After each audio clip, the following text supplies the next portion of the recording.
Students, this is chapter number 1, Heredity and Evolution. And let me remind you that this chapter carries 3 marks in your board exam.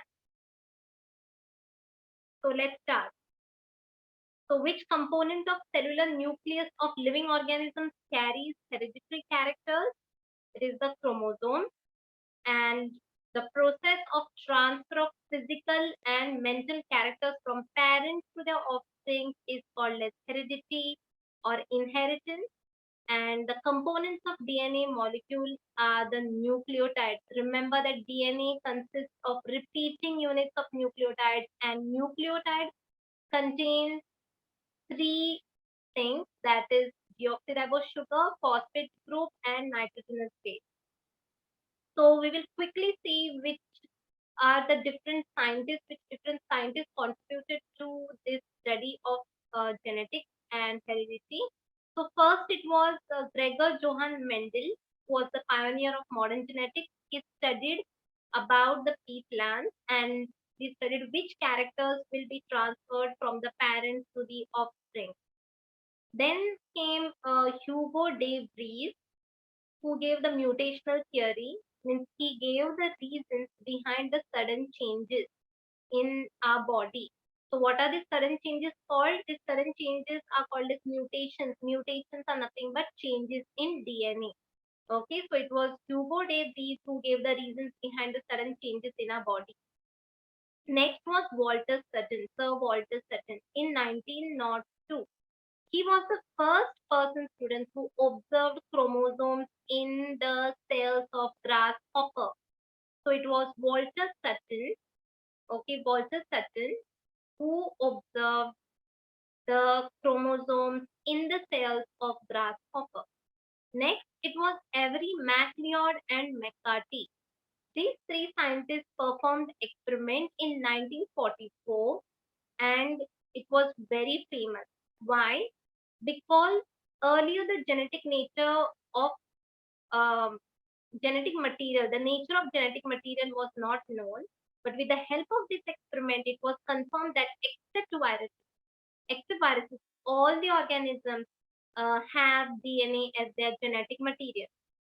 And today we know that each cell consists of nucleus. Nucleus consists of many chromosomes, and the chromosomes are made up of DNA. And students, the portion of DNA which codes for protein, the portion of DNA, if only this much portion of DNA is coding for protein, then it is called as gene, Gene, gene for that protein. Okay, we go on to the next. Next, it was Francis Jacob and Jacques Monod. They proposed a model for the synthesis of proteins with the help of DNA in bacterial cells. They explained how the proteins can be produced with the help of DNA, and they did it in bacterial cells. And with the help of this, today there is a new technique that is evolved, that is recombinant DNA technology, which is widely used in the field of genetic engineering. Fine. And also, just extra information, they got Nobel Prize for conducting this experiment and for telling us how the proteins are produced with the help of DNA. So what are the applications, students? What are the applications of studying this science of heredity? We can use it to diagnose different diseases. We can use it for the treatment and prevention of different hereditary disorders, for the production of hybrid varieties of maybe plants and animals. We can use it for industrial processes in which microbes are used. So let's quickly revise now. First, it was Gregor Johann Mendel who performed experiments in sweet pea plants, and he explained the inheritance of the characters from parents to the offspring. Next came Hugo de Vries. He explained how the changes in a body take place, or he explained about mutational theory. Then came Walter Sutton, who was the first person to observe chromosomes in the body of or in the cells of grasshopper. Then it was this famous Avery, McCarthy and MacLeod experiment in 1944, wherein it proved that that DNA is the genetic material in all the organisms except viruses. And last but not the least, Jacob and Monod gave us the model for protein synthesis. They told that proteins can be synthesized with the help of DNA, and they did it in bacterial cells. Yes. So further we go on to structure of DNA, and remember students, you have to remember the structure of DNA. You have to understand the structure of DNA, otherwise you won't understand what is further in the topic. Before we go on to the structure of DNA, let's just look at some background. DNA was discovered by Frederick Nietzsche, and the structure of DNA was given by Watson and Crick. So DNA is a double helical structure. It's composed of two helices, and this helix is double stranded, and the strands are anti-parallel. What is the meaning of anti-parallel? They go in opposite direction. Okay, the two strands are parallel to each other, but they are in opposite direction. So therefore, we can say that it is anti-parallel. Now, in this DNA ladder, if you straighten this double helix in the DNA ladder, you will have the rails. These are the rails, and these are the rungs, the step-like structure. So the rails are nothing but sugar phosphate backbone. They are the sugar phosphate backbones, and these are the nitrogenous bases. DNA consists of repeating units of nucleotide, and each nucleotide consists of three things which I told you earlier, that is pentose sugar, phosphate group, and nitrogenous base. See here, pentose sugar, phosphate group, nitrogenous base, pentose sugar, phosphate group, nitrogenous base. So you see these units are going on repeated. So what actually does DNA contain? So DNA, the full form of DNA is deoxyribonucleic acid, and the sugar that is present in DNA is deoxyribose. It's the 5-carbon sugar, pentose sugar, deoxyribose. Then there is phosphate group, and then there is nitrogenous base. Nitrogenous base. Now nitrogenous bases, students, they are of two types. Okay, nitrogenous bases are of two types: purines and pyrimidines. Purines and pyrimidines. Purines are two-ring structures. Pyrimidines are single-ring structures. Purines, you see, examples of purines are adenine and guanine. Adenine and guanine are examples of purines. Cytosine, thymine, and uracil are examples of pyrimidines. But just remember that uracil is not present in DNA, uracil is present in RNA. Okay? Whereas cytosine and thymine is present in DNA. Now, but there is a special way how these nitrogenous bases are attached to each other. So when the nitrogenous bases get attached to each other, they are attached with the help of this bond. They are called as hydrogen bond. Now, adenine, A is adenine. Adenine will always bind with or bond with thymine with two hydrogen bonds, and cytosine will always bond with guanine with three hydrogen bonds. It can be vice versa. Means guanine can bond with cytosine also. Thymine can bond with adenine. It can be any way, but always remember adenine and thymine will always bond with two hydrogen bonds. Cytosine and guanine will bond with three hydrogen bonds. So this is all about DNA. There is more to teach, but you will study about it in higher classes. Then we come to RNA. RNA, the full form of RNA is ribonucleic acid. Now here also there are nucleotides. In RNA also there are nucleotides. Let us see what is there in the nucleotide. But first observe that RNA is a single-stranded structure. RNA is a single-stranded structure. RNA also consists of nucleotides. And as you know, nucleotides, there are three things in a nucleotide: pentose sugar, phosphate group, and nitrogenous base. So here what is the difference? The sugar that is present in RNA is ribose. The sugar that is present in RNA is ribose, and RNA is single stranded. Now there are three types of RNA, students. Messenger RNA, it carries message.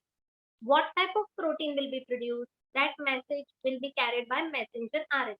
We further go on to ribosomal RNA. Ribosomal RNA is the type of RNA that makes up the entire ribosome. That means ribosomes are made up of ribosomal RNA. The third type of RNA is the transfer RNA, the tRNA, transfer RNA. Look what it is doing. It is transferring. What is it transferring, students? It is transferring amino acid. Its role is to transfer amino acid to the growing polypeptide chain. And what are these polypeptide chains? We'll study very soon. So remember, when you write the difference, if the difference between DNA and RNA is R, make sure that you first tell how many strands are there. Remember that DNA is double stranded, RNA is single stranded. Okay, the sugar that is present in DNA is deoxyribose, and in RNA we have ribose sugar. The nitrogenous bases that are present in DNA are adenine, guanine, cytosine, and thymine, whereas the nitrogenous bases that are present in RNA are adenine, guanine, cytosine, and uracil. So students, note over here that the thymine in DNA is replaced by uracil in RNA. There is no thymine in RNA. Wherever there is thymine in DNA, the same place you will find uracil in RNA. Okay, so that is all about difference between DNA and RNA.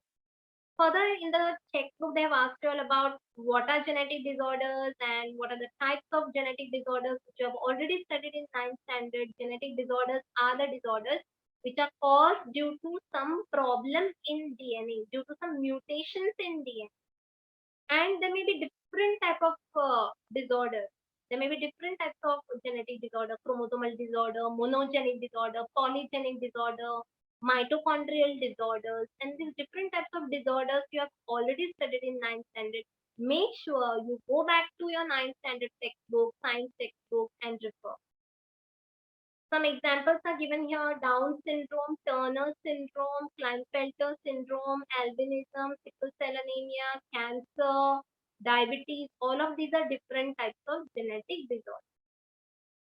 We further go on to what is the meaning of central dogma. Now, central dogma. This question was asked in the previous question paper. So remember, first understand what is the meaning of central dogma. Central dogma is nothing but it is the flow of genetic information from DNA to RNA, RNA to protein, and the process by which DNA is converted into RNA is called as transcription. The process by which RNA is converted into proteins is called as translation. So these are the two things that you have to study: transcription, translation, and later on I will also explain you what is translocation when we study about protein synthesis.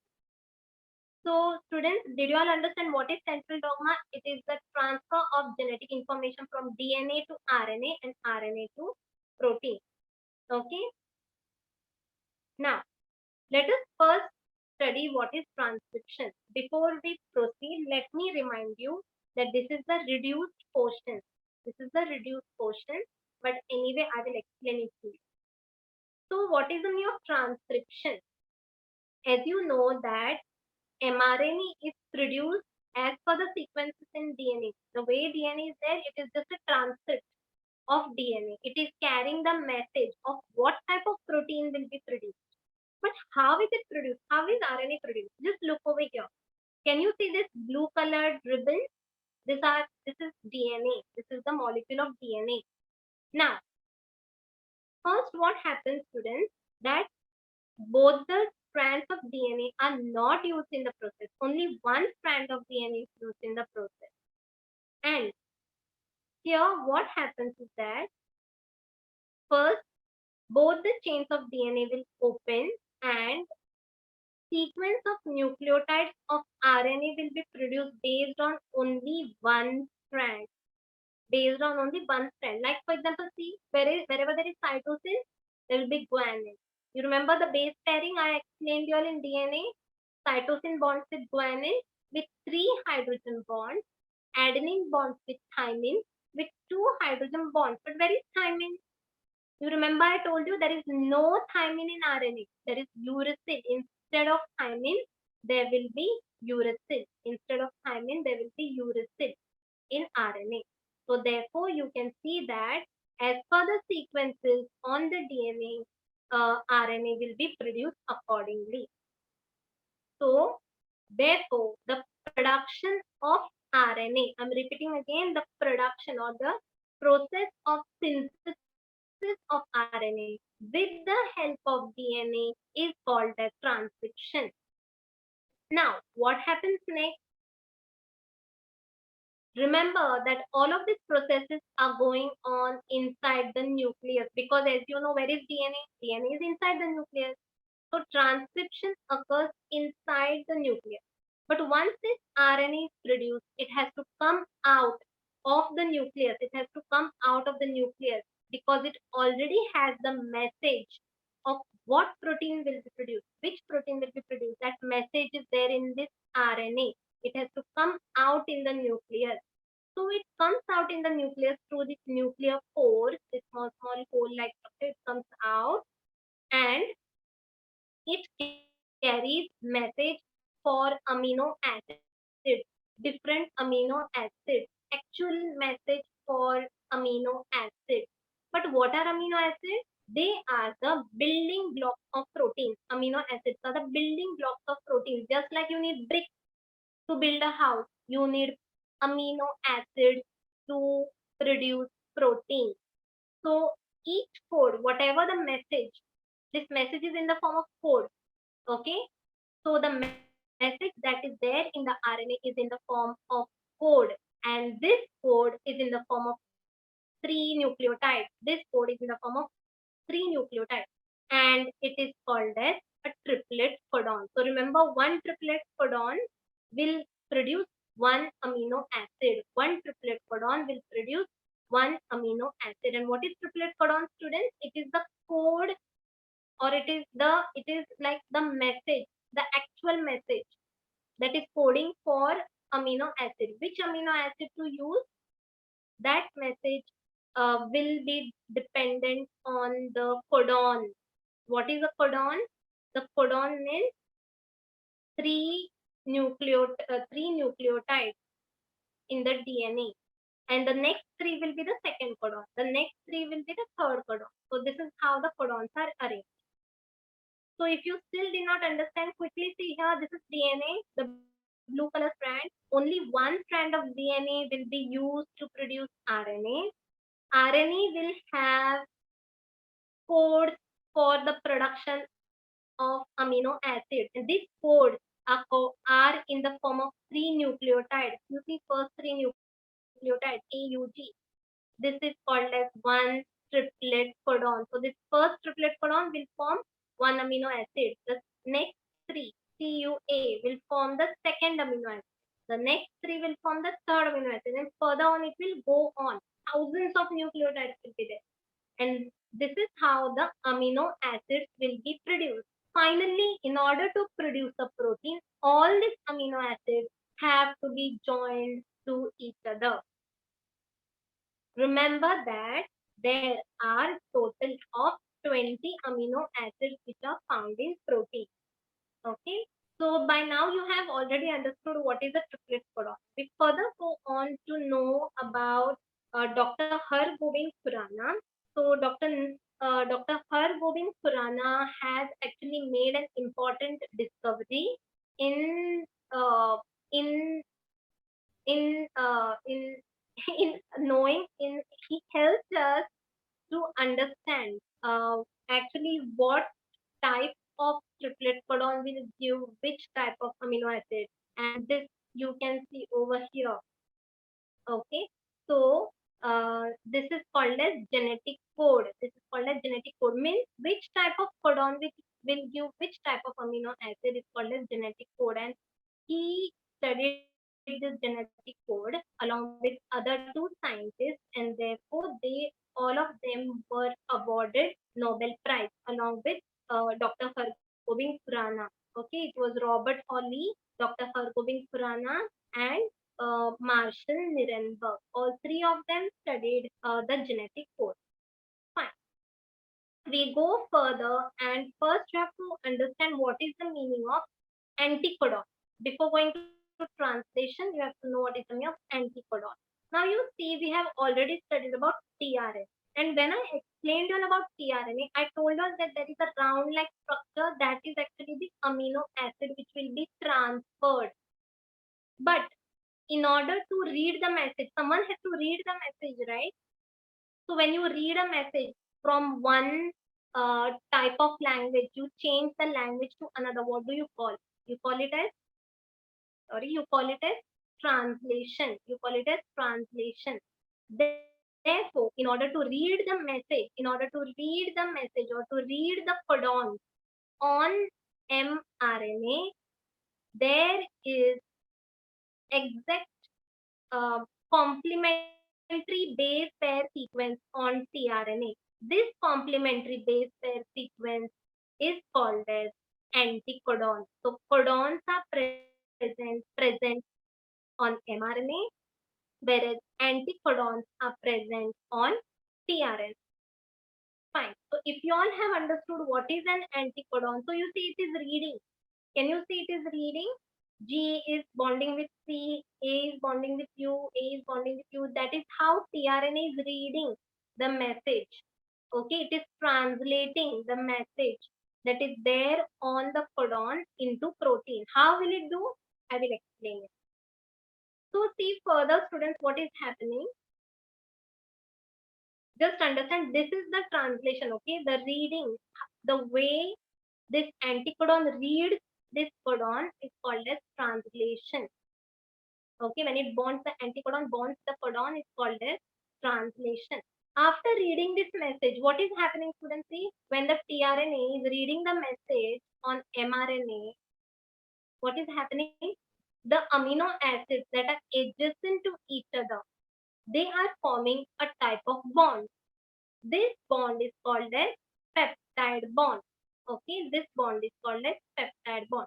So, with the help of peptide bond, these two amino acids will be joined, and that is how this polypeptide chain will go on increasing. Okay, polypeptide means this protein chain. This is the protein chain which will go on elongating. Okay, increasing. But what should happen is that in order to read this message, it's not only about the mRNA, it's not only about the tRNA, but we also need ribosome, because if there is no ribosome, there is no protein synthesis. Remember that ribosomes are the site of protein synthesis. Ribosomes are the site of protein synthesis, and therefore tRNA will be able to read the message on mRNA only with the help of ribosome. So ribosome, what it does, when tRNA reads the message, it also shifts. One step it is shifting. Okay, what is the meaning of shifting one step? It is, see what is happening. This is one codon, second codon. Wait, I will explain. See students, this is one codon. This is the second codon, the third codon. Actually, this is not the first, it's already gone, but I'm just explaining here. Now this is the fourth one. Now already this tRNA has already given, or it has already transferred. It has already transferred its amino acid to the growing polypeptide chain. Now the ribosome will be shifting from this codon to the next codon. So when the ribosome shifts from one codon to the next codon, that process is called as translocation. That process is called as translocation. I hope you all understood translation. Translation means to read the message. Here you see, it is reading the message. That is translation. Translocation means ribosome is shifting one codon slowly as in how this tRNA is transferring its amino acid. Similarly, ribosome is shifting from one codon to the other, and that is called as translocation. Now, this is not the final protein. This is just one polypeptide chain. So this is just one polypeptide chain. Similarly, when many of like this polypeptide chains will come together, it will form complex proteins. This is the actual final product, final protein of our body. It may be melanin in your skin or in your hair. It can also be hemoglobin in your blood. It can be myosin in your muscles.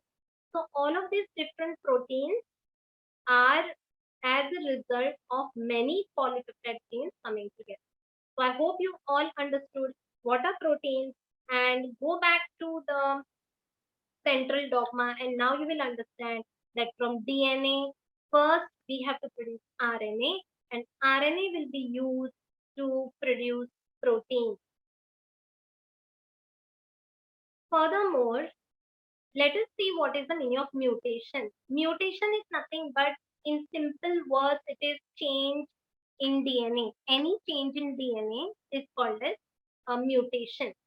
So there can be some small mutations, bigger changes in DNA, but whatever, even one small unit of DNA change, we have to call it as mutation. Like for example, just see this original sequence. You can see here thymine, adenine, cytosine, thymine. But what is happening? What has happened over here, students?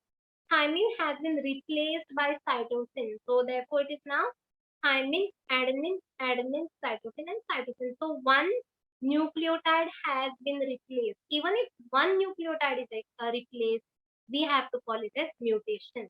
Okay. So mutations are they are continuously happening in our body, but very small mutations, and these are nothing but one of the proofs for Darwin's theory of natural selection, which we will be studying further. So we go on to the next topic. That is, we are going to the topic of evolution. And before we go to that topic, you see there are some questions to solve. What is the function of appendix in our digestive system, students? There is actually no function. Remember, appendix has no function, but yes, appendix was used by our ancestors. Okay, by our ancestors. Now, you also must have heard about wisdom tooth, right? Wisdom teeth you must have heard about, Akal Dad. Yes. So, do you think that the wisdom tooth or wisdom teeth, they are really useful in chewing food? Are they useful in chewing food, students? No, they are not useful. They were actually used by our ancestors. And what do you think? How did the huge animals like dinosaurs become extinct? It is said that there may be two reasons. Scientists say that there may be two reasons, like for example, like an asteroid impact, or it can also be because of big volcanic eruptions. And why are many species of animals and birds getting extinct? Why are so many animals, students, getting extinct nowadays? Because of human activity. We are polluting the environment. We are destroying the habitat, and therefore these animals are getting extinct. Okay. Then in the textbook you have Big Bang Theory. I suggest you to go on some, YouTube, and check any video, and they will explain you very well about Big Bang. So Big Bang theory is actually a theory which explains about how our universe, how this different matter, the universe, the stars, the planets and galaxies, how were they formed? This is what Big Bang theory explains. We further go on to the theory of evolution. Now, you might be having a question about how did we evolve? How did humans actually came on Earth? No, we didn't come from Mars. No, we didn't come from Venus. We are not aliens. We actually evolved slowly in the process of evolution. But the question comes is, how did it happen? So, to understand this, I would share my. So, students, this is the timeline for the theory of evolution, or how evolution took place. Make sure that you study the definition of evolution. What is the meaning of evolution? What is if the question comes in exam, of define evolution, you have to write as formation of new species due to changes in the specific characters of several generations in living organisms as a response to natural selection is called as evolution. Now, what happened, you see, students? Uh, the sun was formed 5 billion years ago, but you see, approximately 3.5 billion years ago, it was not possible to have any life form on the earth because there were at the start there were only very simple elements that were found in the ocean like the carbon, nitrogen, sulfur, phosphorus, and slowly what happened with the help of all these elements, simple organic and inorganic compounds were formed. Now, this simple compounds merged together and they formed complex compounds. And from this complex compounds, it is said that the first cell was formed, and we term it as these type of cells as prokaryotic cells because these are the cells without nuclei. These are the cells without nuclei. So this is how uh, the first form of life on Earth evolved. Automatically, all these cells, these organic compounds like carbohydrates, proteins, fats, they came together, and a primitive cell was formed. Today we call it as prokaryotic cell. But slowly, you see, due to the photosynthetic activity, atmospheric oxygen increased, and then we have the eukaryotes that came into picture. Further from unicellular organisms, we can see that there came, multicellular organisms. Then there were fungi that were produced, corals, fish, insects, amphibians, big fishes, flies. Then came the dinosaurs, and you can see here there is a big gap over here. What happened, students? What happened? Why there was a big gap?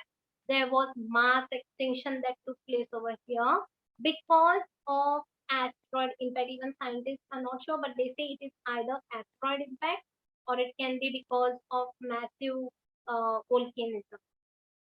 So the asteroid fell on Earth, and all the dinosaurs they just disappeared from the Earth.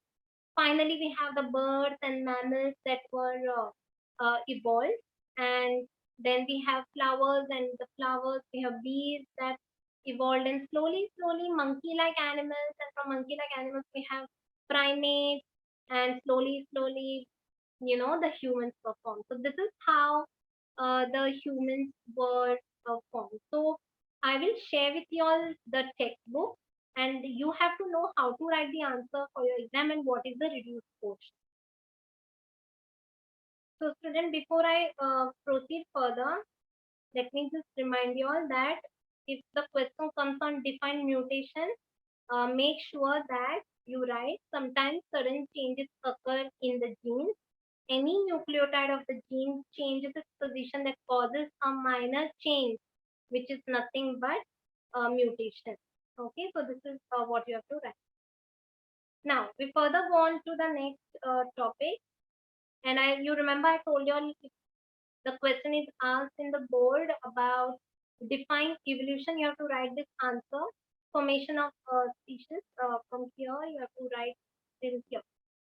Okay. Now, again, I have already explained you all how evolution took place on the earth, but let me tell you all that this is actually reduced portion. This entire paragraph till the end is reduced portion. It's not there for your exam. Even this topic is not there for your exam. It is a part of reduced portion. Okay. Now, so we further go on to theory of evolution. Okay, theory of evolution. But I feel students, if you have to understand about theory of evolution, you also have to read this topic. So make sure you don't miss out anything. You read this topic properly, the entire topic. I will also explain you all with the help of presentation. So remember, if the question is asked in the exam about write a note on theory of evolution, make sure you write this answer. Okay, make sure that you write this answer.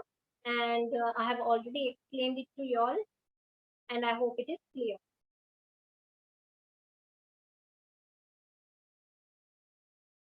So students, we have already studied about uh, how evolution took place. So remember that today we see different types of animals, different types of birds from. But students, from where did these animals come from? The animals came from very unicellular, very simple type of organisms like amoeba, paramecium. So these are all the unicellular animals, unicellular organisms. And today we see different type of animals, different uh, variety of animals, diversity of animals or life forms on the earth. Similarly, when we talk about plant diversity, what comes to our mind is a unicellular cell of chlorella. But today we see huge trees like banyan trees. Now, how did these trees come to this? How is it possible? Okay, they evolved from this unicellular forms, and this is only nothing but theory of evolution. So today we see different types of plants, different colored flowers they have, different types of fruits they bear, and different types of leaves they have. They have different adaptations, and all of us are evolving constantly. Today we see the life is present not only towards the equator, but we have life right from the North Pole to the very end of the South Pole.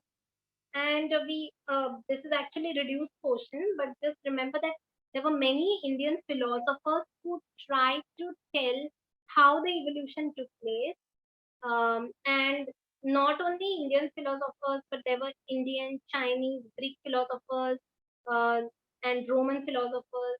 But there was also an idea that came from India about Panch Mahabhuta, which means that according to Ayurveda, anything, anything that is there in the world, any matter that we see around the world, anything that you see around the world is composed of these five basic elements, that is space, air, fire, water, and earth. But remember, this is reduced portion for the exam. Okay, so now we further have to go on to know how this evolution took place. We need some proof, right?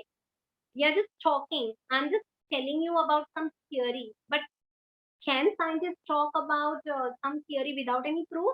It's not possible. So when we are talking about any type of theory, we need proof, or we need evidence.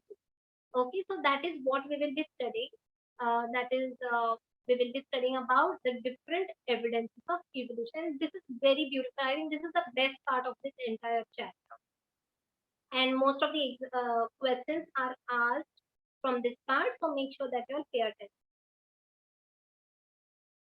So students, we are studying about the first evidence of evolution of life on the earth. That is the morphological evidence. Now, what is the meaning of morphology? Morphology means external appearance. Morphology means external appearance. Now, look at all the plants or animals that are shown in the picture. Okay, look at all the plants or animals. Now, first you focus on all the plants. Okay, let's focus on all the. When you see all the plants, you see that all the plants are green. What are the characteristics, students, you find that are very common? All of them are green, right? All of them have leaves. Most of the plants have leaves. They bear fruit.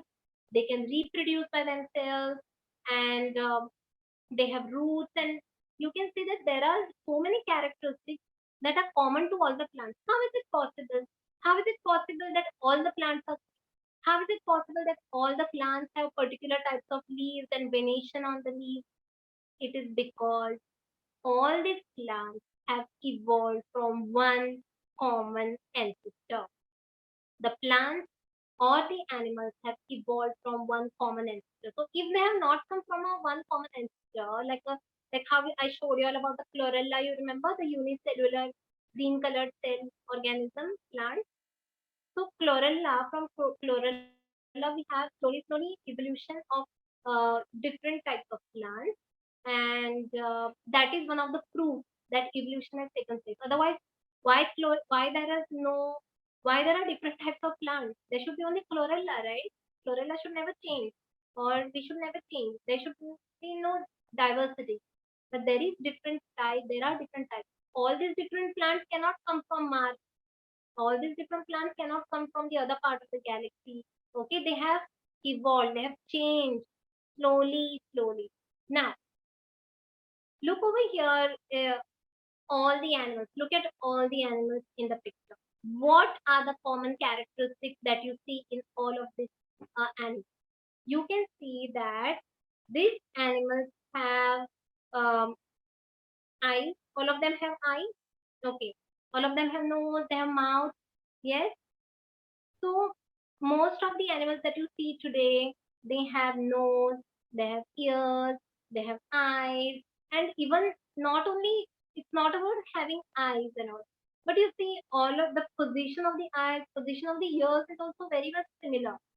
Our eyes are here. Why we don't have one eye over here and one eye at the back? You see, our position of the eyes is also very similar to all the other living organisms. So this indicates that there are some similarities between all these different groups, and all of these groups must have evolved from a common ancestor. The next evidence we see, students, is the anatomical evidence.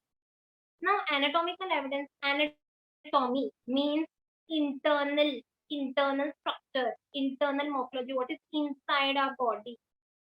So when we talk about anatomical evidences, you can see here that there are four structures shown in the figure. There is human hand, there is a foreleg of a cat, there is a flipper of a whale, patagium of a bat. If you see the, if you see the bone structure, see the bone structure. Is it looking similar? Still confused? Okay. Now think about the external character of hand, human hand. The human hand does not look like cat. It does not look like the flipper of whale. The flipper of whale does not look like bat.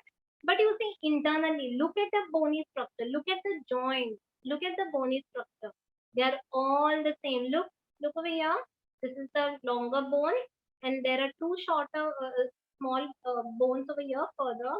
Not small, but yes, there are two bones, and you see the joints. Joints are also very similar. Can you see here? The joints are very similar. Even here, you see there are fingers, finger-like structures like this, and you can see the joints. The joints are very similar. Okay, so when you see or when you observe the bones of different animals, when you observe the bony joints, bony structures, you realize that all of there is a lot of similarities in between them. So this proves that all of these organisms must have evolved from a common ancestor. If then why are they different, students? Why are there these differences? Do you think bat has come from Mars, or do you think whale has come from moon? Do you think cat has come from sun? It's not possible. All of these organisms have evolved on the earth through one common ancestor. Now, let us see the third proof, the third evidence. These are the vestigial organs. Now, what are vestigial organs?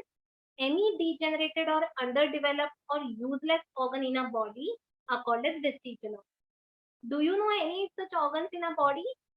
We have just discussed one organ, that is appendix. You remember? We had studied about appendix. Now, appendix is a structure in the digestive system of a body which has no function at all in humans. But appendix is very important for other animals. Okay, it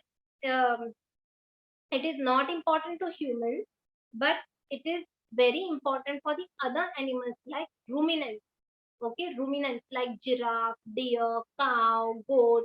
All of these animals, they need appendix in their digestive system because they eat leaves, and in order to break down this complex carbohydrates, they need appendix. Okay, so appendix is useless in humans, but it is useful in other organisms. But if it is useless in humans, why is it there? Why is it there in humans?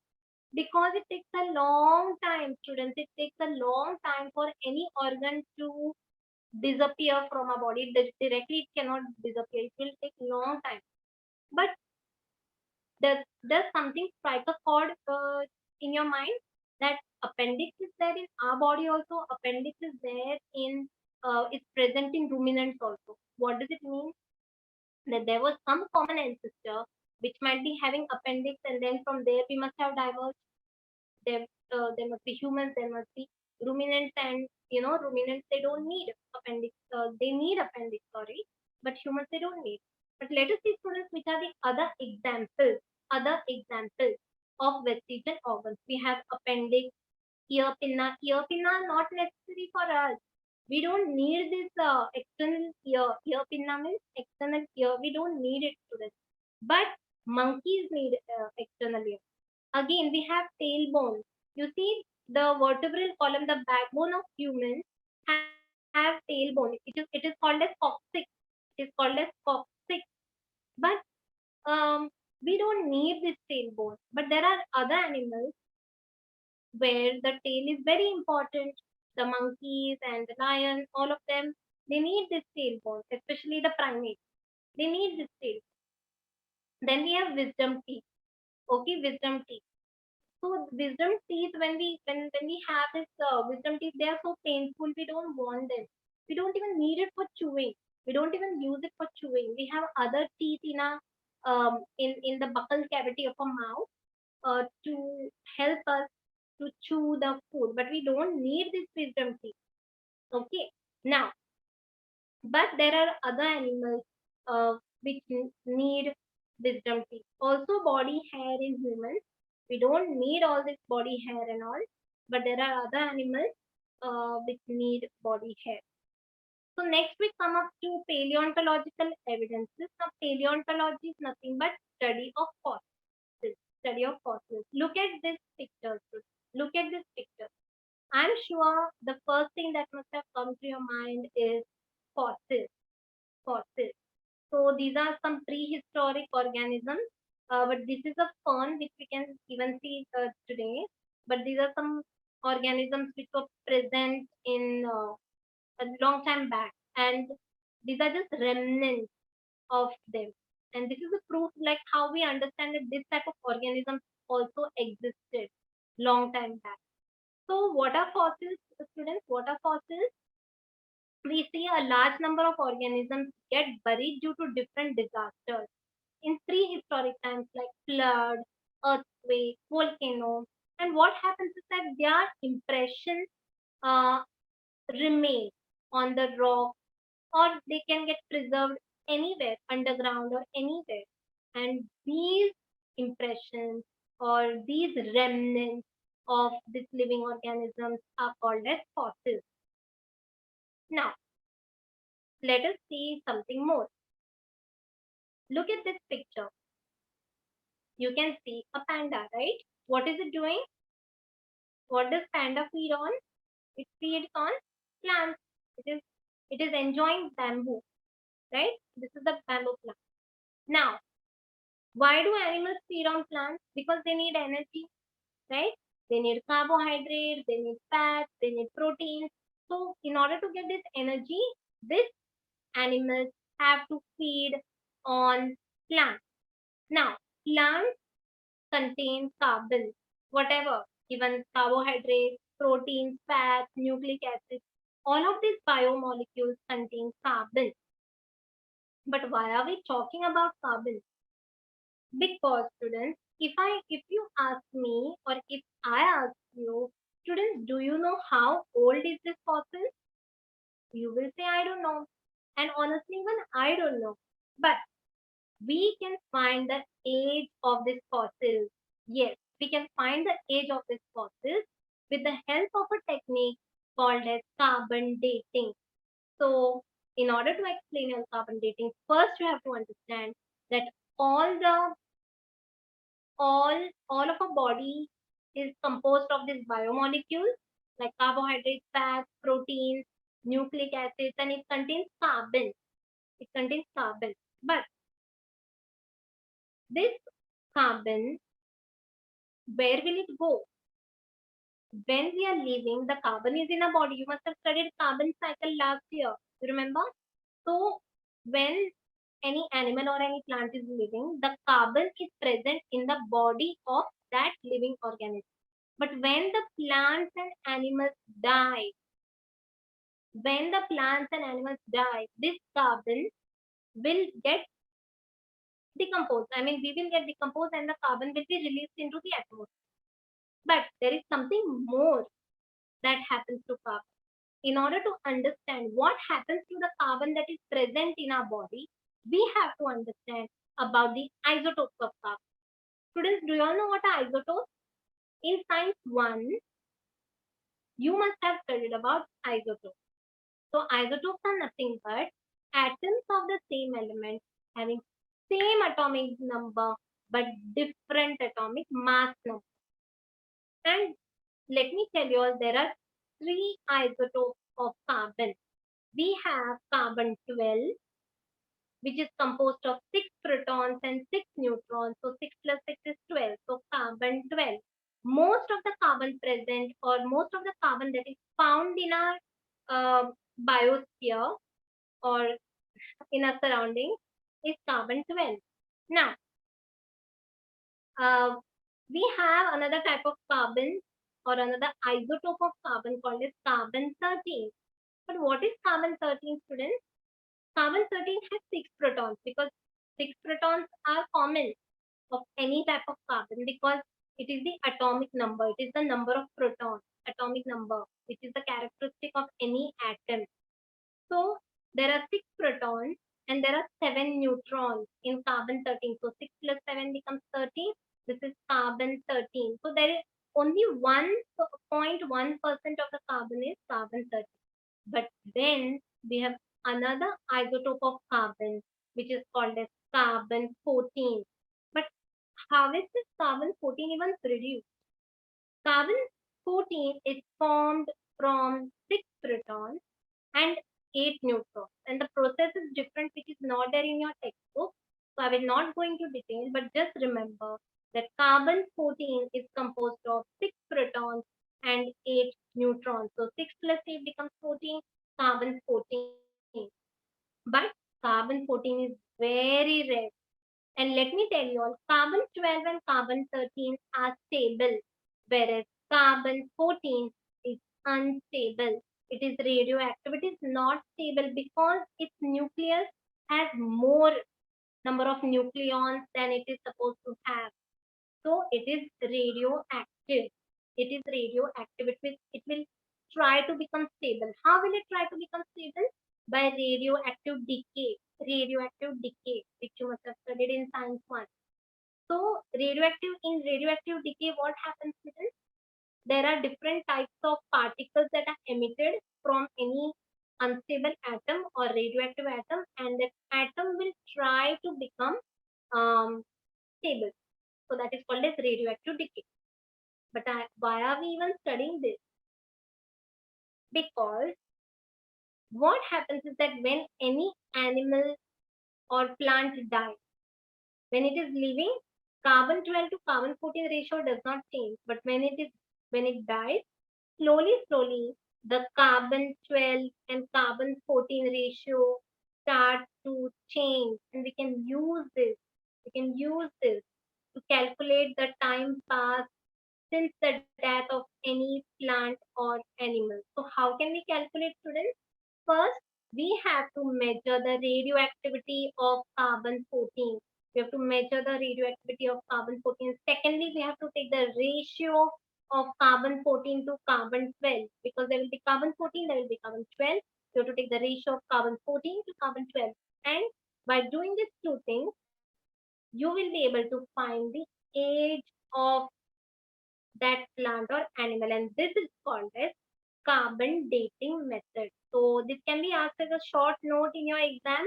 Make sure that you go back in this video, read properly, read your textbook, go through your notes. Carbon dating method. What is carbon dating method? It is a method to find the age of fossil. to find when that organism was alive. Okay, it can be done by measuring the radioactivity of carbon-14 and by checking the ratio of carbon-14 to carbon-12. And where is carbon dating method used? This also can be a one-line answer for your exam. It is used in paleontology and anthropology for determining the age of fossils and manuscripts. Okay, so paleontology is study of fossils, and anthropology, students, it is the study of humans and human behavior. So over here you can see this is not there in your textbook. It is not a part of your syllabus, but just for you all to understand. Let's assume that this is some prehistoric animal. It has eaten up some plants or any other animal, and it already has carbon 12, carbon 13, carbon 14, everything, all the three types of isotopes are present in this animal. Now, when that animal will die, it will have all 100% of carbon 14. But as the years are proceeding, you see, by the time this carbon 14 will become stable, it will start to disintegrate. And by the time only 50% of carbon 14 will be produced, will be there in this fossil, it will take 5,730 years. Again, 50% of carbon 14 is 25%. It will take 11,460 years to for this 100% to come up to 25% of carbon 14. So this is how we can actually find out the age of fossils with the help of carbon dating. But students, who discovered this technique? Who discovered this technique? It was a scientist whose name is Willard Libby. I'll tell about him after some time. There is one more picture that is given in your textbook, that is the structure of ground level and fossils. So fossils, when we dig into the earth, you will realize that different type of fossils are found in different layers of the earth. And how is it possible? You see how they are arranged. All the invertebrates means those animals which are without backbone, no backbone. Okay, these animals will be found at the lowest or at the base.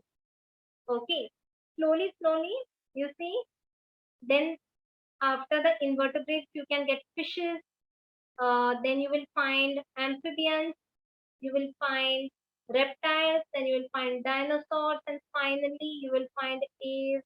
Aves means aves means birds, and mammals are the different animals. And this is also, you see, they are beautifully arranged. The invertebrates, fishes, amphibians are found in Paleozoic era of the prehistoric period. That about this era we always study in higher classes. Reptiles are found in Mesozoic era, and birds, aves means birds, and mammals are found in Cenozoic era. So just at least remember in which era you can find which type of animal. And you have, if they ask you to explain this, just remember you have to tell that the invertebrates are found at the base. So what does it mean, students?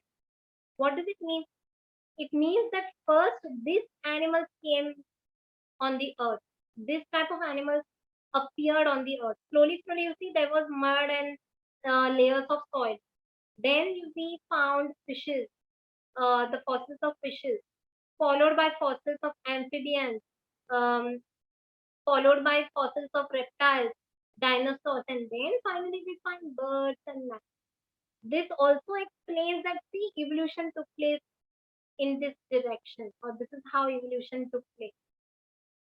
So it was Willard Libby who discovered the carbon dating technique, and he received um, he received Nobel Prize for the same.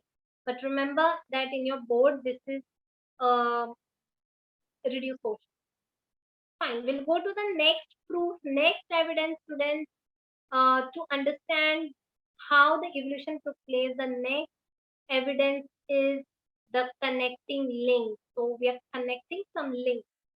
So what are these connecting links? Make sure that you study the definition. If you want, I can show it to you all on your textbook. So students, before I go on to um, connecting links, let me tell you all the definition of vestigial organs. Make sure that you study this vestigial organs, and you see this answer. You make sure these are the examples. Actually, this paragraph shows you the examples. So make sure that you study this part of the textbook clearly. Okay, we further go on to, yes, what is carbon dating? If students, if they ask you about a short note on carbon dating, you have to answer till here. I mean, till here. Can you see? This is carbon dating method till here. You have to write from here to here. And if they ask you about what are the uses, then you have to write this. Uses of carbon dating, this is the answer. Okay. So remember whatever I'm telling you all and study accordingly.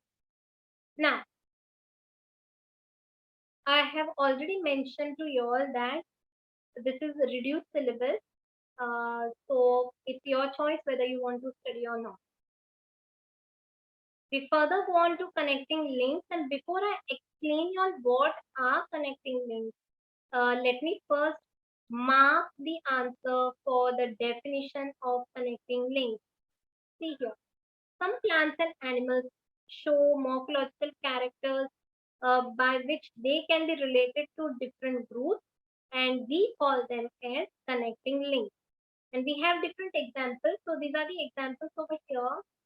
These are the examples over here. Make sure that you all also study about examples, because this is a very hot topic and very important question that comes for your exam.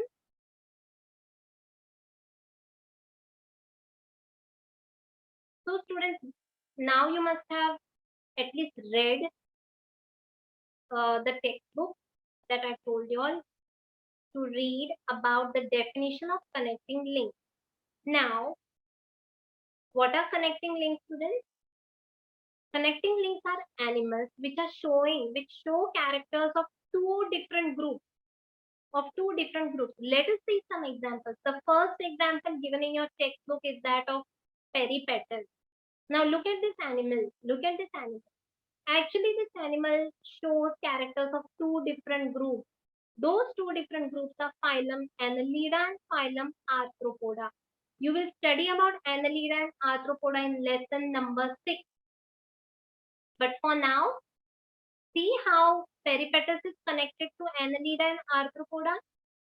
There are certain characters that are very peculiar to phylum Annelida. So the members belonging to this group of Annelida have segmented bodies. They have thin cuticles. Cuticle means the skin, and they have parapodia like organs. Parapodia means the legs, which you can see this minute legs. So these are the characteristics of Annelida, and there are certain characteristics of Arthropoda that are present in peripatus. All these characteristics you can see in peripatus. You can see this lines like structure. That is a segmented body, which is actually the characteristic of Annelida. And it also shows tracheal respiration and open circulatory system. Open circulatory system is a type of circulatory system wherein there are no blood vessels. So such type of circulatory system is seen in peripatus. Actually, this is a characteristic of insects, that is phylum Arthropoda. But you see, peripatus is showing characters of both these groups. Therefore, we can say that peripatus is a connecting link between Annelida and Arthropoda. Let's go on to the next example. This animal is found predominantly in Australia. It is called as duck-billed platypus. It's called as duck-billed platypus. Now, this is also an example of connecting links. Why? Because it lays eggs. Laying eggs is actually a special characteristic of reptiles as well as birds, but it looks like a reptile, right? But it also has presence of hair. Can you see there are hair on its body? So there are also hair on its body, and it also has mammary glands, milk glands, which is actually characteristic of mammals. It is a characteristic of mammals. So therefore, we can say that duck-bill platypus has characteristics of reptiles and mammals. Therefore, it is a connecting link between reptiles and mammals. So students, the next example is that of lungfish. See this fish, okay? You can find it inside the water. You can also find it on the land. You will be thinking, how is it possible that any fish is on the land? Yes, this is a lungfish and it can survive on the land as well as in water. Now, actually, lungfish is a fish which can perform respiration without how to say, without water. Means it has lungs. It actually has lungs in it, and it can use its lungs inside the water also, and as well as on the land too. So therefore, we can say that although this is a fish, it has characters like that of animals that live on the land.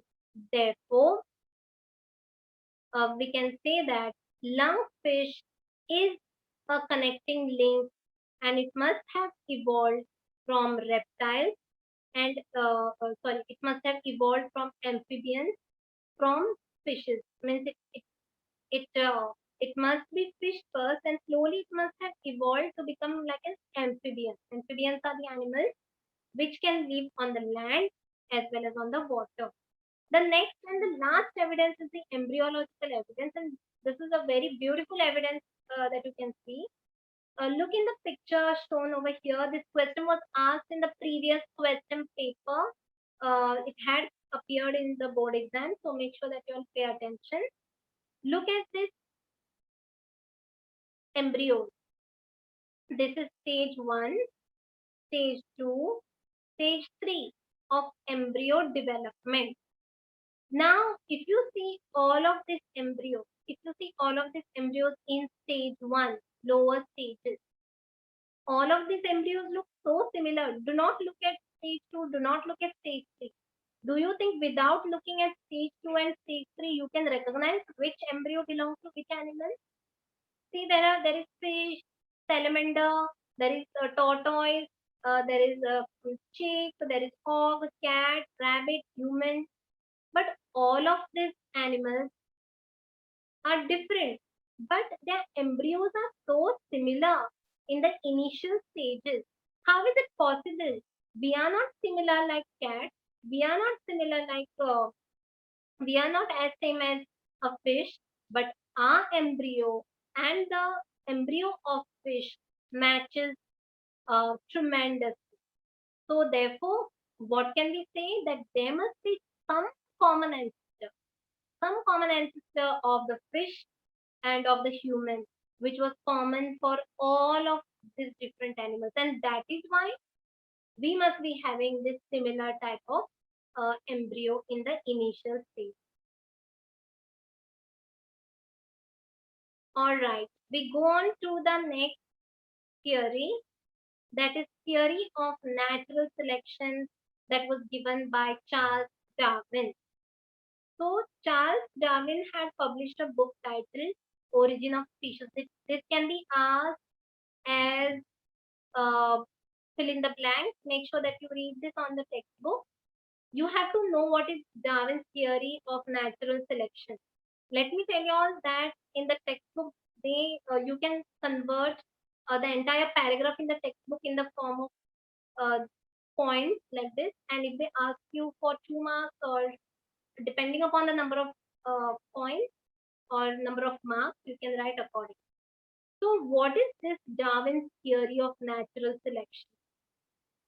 So, according to Darwin, he says that all the organisms reproduce prolifically. They produce so many offspring. They produce so many children. They produce so many progeny. But all of these organisms compete with each other in a life-threatening manner. You see, even when you feed the puppies look so cute. But if you give them some food, do you think one puppy will say, "You eat this food, I will not eat it, I'm giving it to you"? No, they will compete with each other. And if needed, there are some animals that can compete in a life threatening manner. Now, in this competition, only those organisms will sustain which show modifications that are essential for winning the competition. If two organisms fight, both the organisms cannot have same place. You think a cat and a dog, okay, if in a home, yes, they can share the space, but outside, you think a crow and a cat or a dog can share same space? No. Even if they fight, one will lose, one will win. And who will win? That organism will win, which has modifications which are needed for winning that competition of life. And therefore, we can say that it is not only about winning the competition, but even the natural selection plays a very important role. Maybe everything is going on well. Maybe you can say that a tiger is a very strong and it is very fierce animal. It can kill any other animal. But if the environment is not good or it is not conducive to sustain that animal, if it is too cold or if it is too hot that tiger cannot live in such environment, it will die. It doesn't matter how big the tiger is. So remember that nature also selects, which is called as natural selection. And sustaining and selected organisms can perform reproduction, and their children will also have those good and better characteristics as that of their parents. So this is Darwin's theory of natural selection. But before we go further, let me tell you that there were some objections of Darwin's for Darwin's theory, and for that I will share textbook. So students, make sure that you all have marked this in your textbook because this can be a fill in the blank type of question, MCQ type of question. Darwin published a book titled Dash, and you see this is the answer for Darwin's theory of natural selection. See from here, point number 1, mark in your textbook. Darwin says that all organisms reproduce prolifically. Point number 1. This is the second point. So you have to write till here. You have to write from here to here, the specific character. So this is your answer for Darwin's theory of natural selection. It might come as a short note. Make sure that you study. And there are some objections for the Darwin's theory. According to Darwin's theory, natural selection is not the only factor responsible for evolution. Darwin says that because of natural selection, evolution is occurring. But no, it is not only about natural selection, but there are other factors also that are leading to evolution. Second point, you see, Darwin did not mention any explanation about useful or useless modification. As you must have seen, these different animals are there. There are certain modifications that are useful for maybe animals living in the desert, animals living in the snow, animals living in the sea. But Darwin did not mention anything. And third point, you see, there is no explanation about slow and abrupt changes. There are certain changes which must have occurred very fast in the in the period of in the course of evolution. But there are some changes which must have occurred quite slowly. But Darwin did not discuss anything about it. So these are the main objections for Darwin's theory of evolution. So we further go on to Lamarckism. And before I proceed, let me remind you all that Introduction to Scientists, that is Charles Darwin, and Introduction to Scientists about uh, uh, Jean-Baptiste Lamarck is not included in your 2021 board exam. It is the reduced portion. But you can read about this at home. And if a question comes to you all in the board exam about uh, write a note on Lamarckism, make sure that you'll write this example. Just a second. Make sure that you'll write these examples for Lamarckism.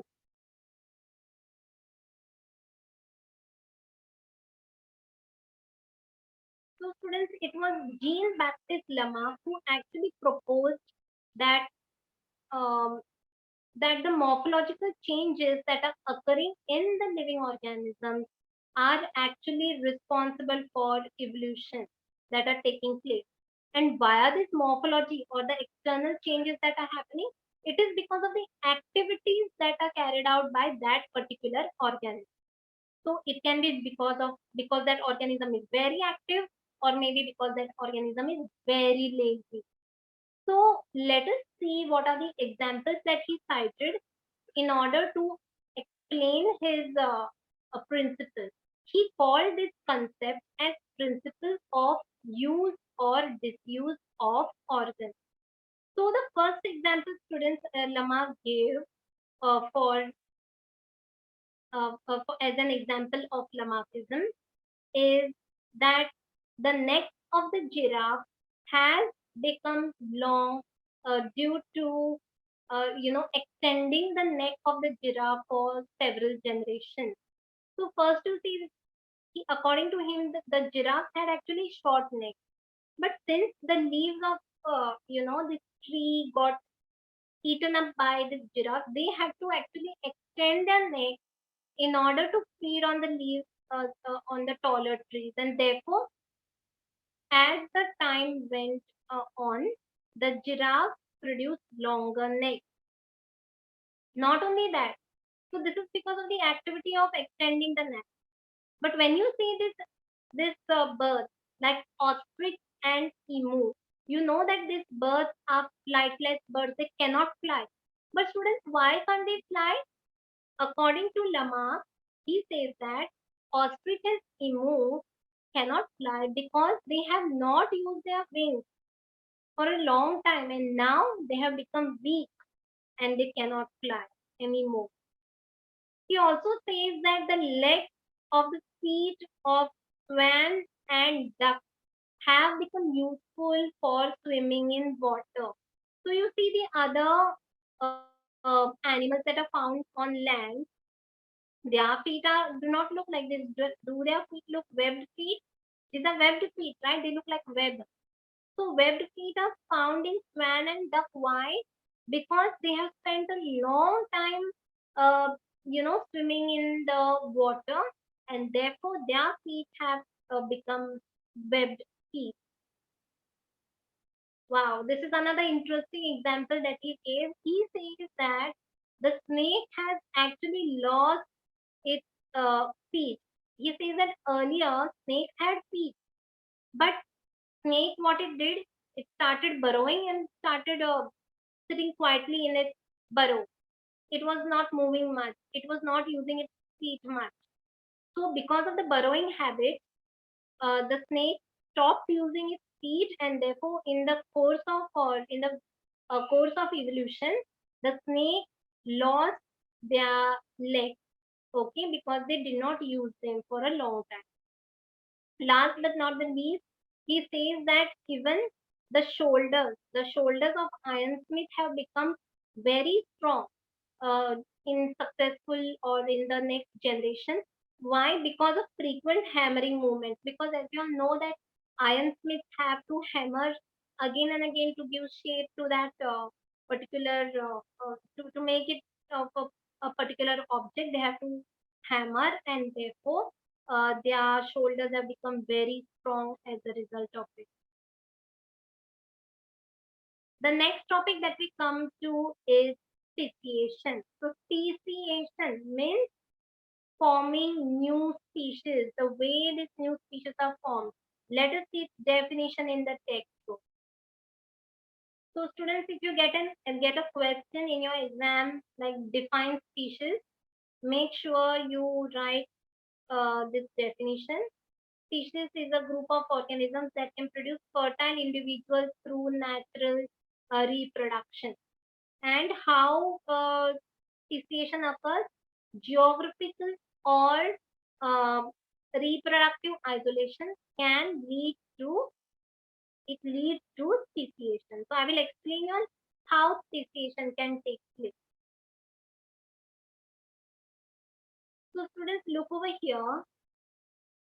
This is the original population, and what has happened? Slowly, this population started drifting further away. Now, what is the meaning of drifting? It can be due to physical reasons or it can be due to reproductive reasons. Now, first I will explain you on what is the meaning of reproductive isolation. So, reproductive isolation means this entire population started reproducing only between particular type of individuals. Okay, so as a result of what happened, only this group started reproducing between themselves. This group started reproducing between themselves, and therefore you see two different type of species were formed. So this is an example of species. Another example you can see of this insect. In the first picture, you can see different colored insects, but later on, maybe there is some physical barrier between them. Maybe there is a big mountain between this population, or maybe there is a big river and the population cannot cross the river, or some other reason. So, what has happened? Geographical isolation takes place, or reproductive isolation takes place, by which these individuals start reproducing between themselves, and these individuals also start reproducing between themselves, and therefore two different populations are formed. Can you see? At the end, we have population with only green colored insects, and here we have population with mostly orange or the other lighter colored insects. So this is the meaning of speciation. So students, now we come to the last topic of the chapter, and I think the most amazing, interesting topic of this chapter, that is human evolution. So let us see how human evolution took place. So students, you have already studied how evolution took place. You have studied about theory of evolution. But how did humans evolve? It is said that last, okay, before we go on to this topic, you have to listen to me carefully, follow the steps as shown in the screen, and learn it like a story. Otherwise, you will not remember this. Learn it like a story. So I'll try to tell this to you all like a story, but you all try to fix it properly, learn it, and listen to me as if I'm telling you all a story. Okay? Now, it is said that the last dinosaurs that were on the earth, they already disappeared 7 crore years ago. So that means 7 crore years ago, all the dinosaurs became extinct. And what happened was that at that point of time, monkey like animals evolved. And this monkey like, I did not say monkey like means monkey jaise. Monkey like animals evolved from the animals that look like today's modern day lemurs. They look, according to human, this theory of human evolution, they say that after the dinosaurs went away or they disappeared, there were some animals that were monkey like. They looked like this. They look like modern day lemurs. I did not say, they are not saying they are lemurs. They say they looked like this, like the modern day lemurs. Now, slowly, as the evolution took place, 4 crore years ago, tail of this animal got disappeared. You see, there is no tail to this monkey-like animal. There is no tail over here.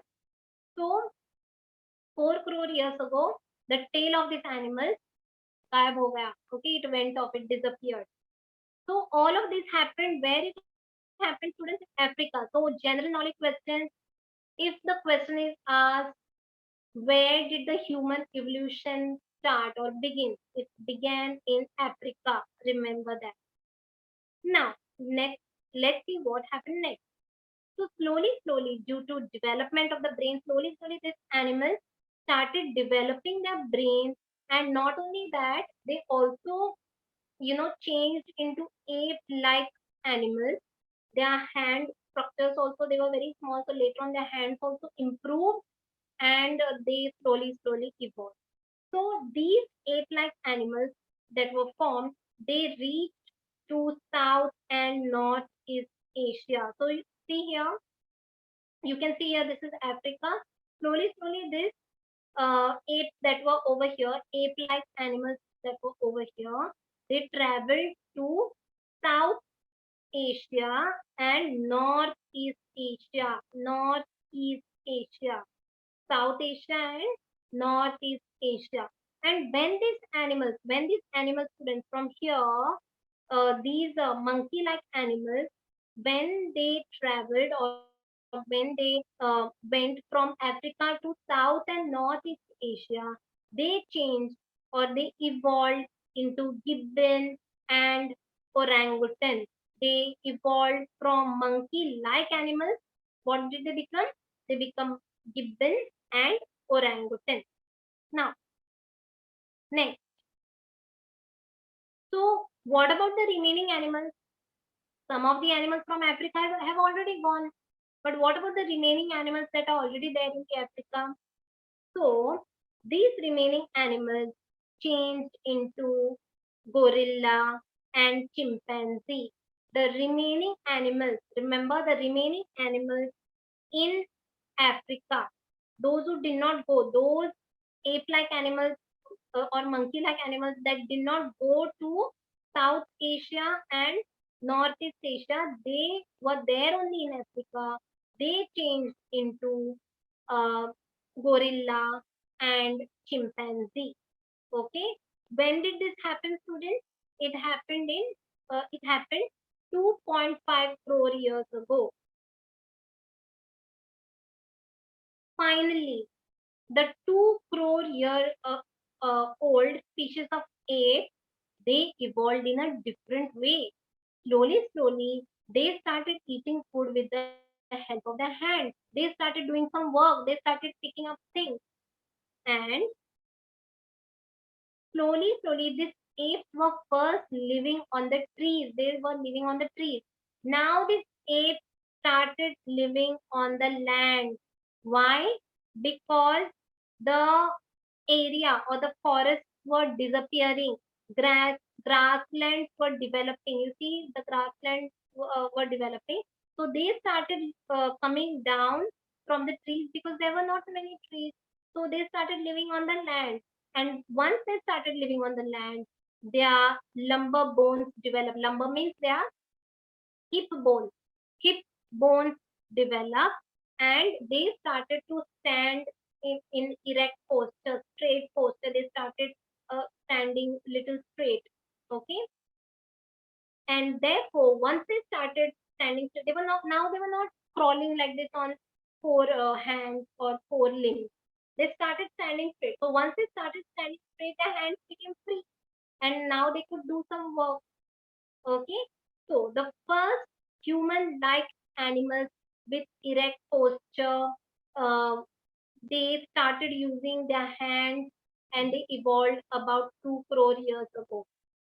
It is said that the first record of human-like animals with us is in the form of Ramapithecus. This is an ape from East Africa.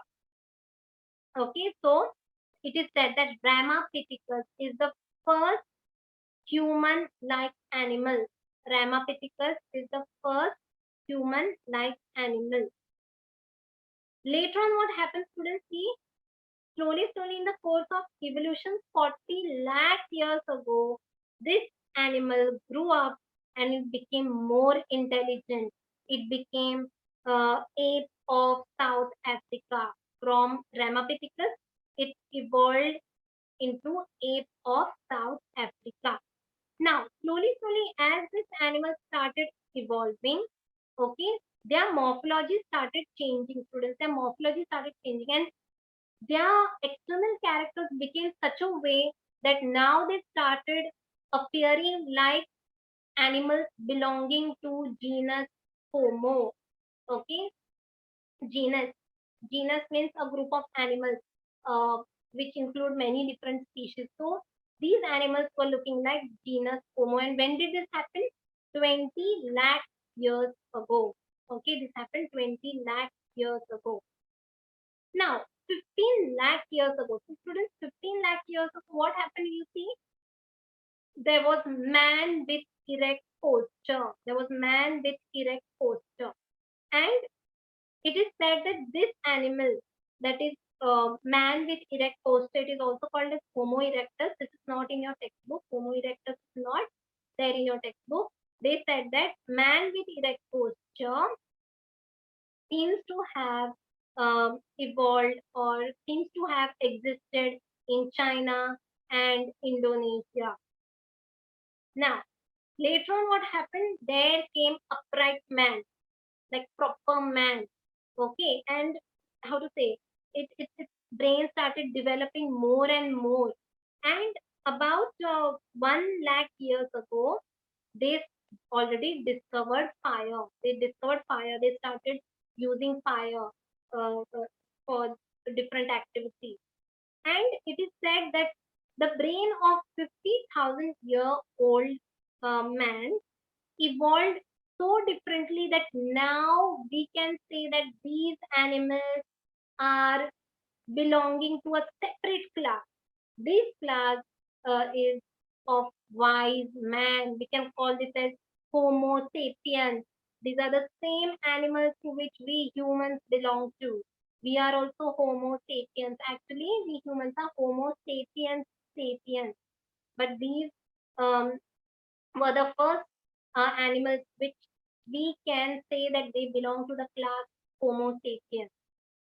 Next, it is said that Neanderthal man is considered as the first example of wise man. Okay, Neanderthal, this is the Neanderthal man, this is the first example of wise man. He was very smart. Okay, and slowly from Neanderthal man came Cro-Magnon man, which evolved 50,000 years ago. Okay, this was Cro-Magnon man. Around 10,000 years ago, this wise man or the Neanderthal man, they started practicing agriculture. Not only that, they started practicing agriculture, they started rearing the cattle herds, and slowly they established their own cities, their own culture. They started having their own rules and regulations. And therefore, we can say that the art of writing was invented 5,000 years ago. That means 5,000 years ago, history also started. When does the history start, students? When you have some written record. When you have some written record, some photos, some documents, then only you can say that it is like history that is valid, right? So around 5,000 years ago, the script of writing was discovered. Then around 400 years ago came, uh, you know, the modern sciences, different types of elements, different discoveries were made. Electricity, the you can say microscope, telescope was invented. All of this happened 400 years ago. And just 200 years ago, industrial revolution took place, and then there was no looking back. Different types of factories, industries came up, and today, students, today we have reached at such a stage that we are more smarter than any of these apes combined, and we are still looking at the roots of human ancestry. So this is the journey of humans, and I just want to tell you all that this is a reduced portion for 2021, but I would like to tell you all a story which will help you all to remember this different stages. Okay, By looking at these different stages, you must be wondering, how will I remember all of these stages? But look over here. First, I will tell you all a story. Now, this is an actual story, not a longer one like Evolution of Man. This is a very short and sweet story. Just listen to it, and you will feel that you have picked up all of these stages immediately. Now, students, what happens is that the story goes like this. So, what happens is that there are modern day lemurs. Okay, just a second. Yeah. So story goes like this, students, that there were lemurs. So a lemur first decide that he wants to go and visit, go for some holiday. So lemur decides to go on some holiday. So he thinks, where can I go for my holidays? Where can I enjoy? He has no idea about. He selects or he decides to go to Egypt. He decides to go to Egypt. Okay, so remember, lemur decides to go to Egypt.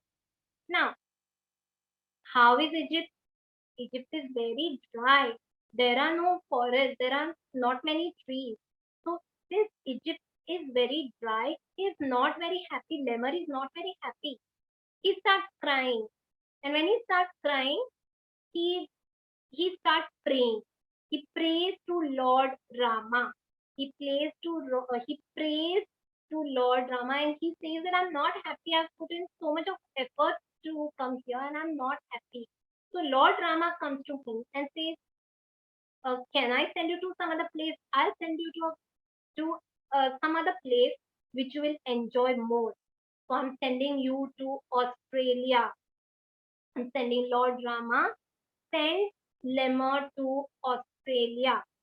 Okay, but Lord Rama says you have to become a skilled human. You have to become a skilled human. And lemur says, okay, I will do whatever it takes.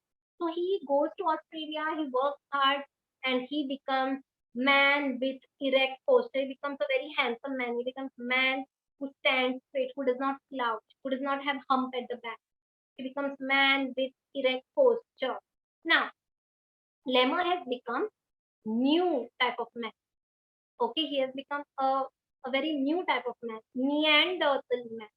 So he decides he will give himself a name. He gives himself a name as Neander. So Neanderthal man. He becomes Neanderthal man. He gives himself a name as Neander. And finally, when Lord Rama comes and visits him and tells him, what did you do? He says, Lord Rama, I'm a skilled human, and my skill is to kill the crows. So, Cro-Magnon man. That is how you will remember. So, I will take you all back to the